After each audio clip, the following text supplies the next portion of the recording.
الوزير الجديد على الثقة التي وضعها فيه جلالة الملك محمد السادس، متمنيا له كامل التوفيق في مهامه الجديدة. وشكل هذا الحفل مناسبة للتأكيد على أن السيد خالد أيد طالب معروف بالكفاءة والتفاني والمثابرة وروح الإنصات، وهذه القيم ستمكنه من تنفيذ مهامه على النحو الأمثل في هذا القطاع الحيوي، وإضفاء قيمة مضافة عليه، فضلا عن رفع تحديات هذه المهنة النبيلة. وبالمناسبة أكد السيد أيد طالب على أن المغرب تمكن من مواجهة جائحة كورونا بأقل الأضرار بفضل التوجيهات الملكية السامية، سواء على مستوى التدابير الاحترازية أو عملية التلقيح.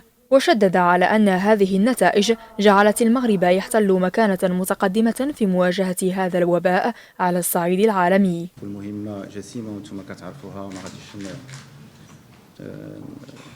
نقول لكم شي حاجة ولا غادي نشرح لكم حجم المهمة. انتم أدرى مني في هذه المسألة هذه.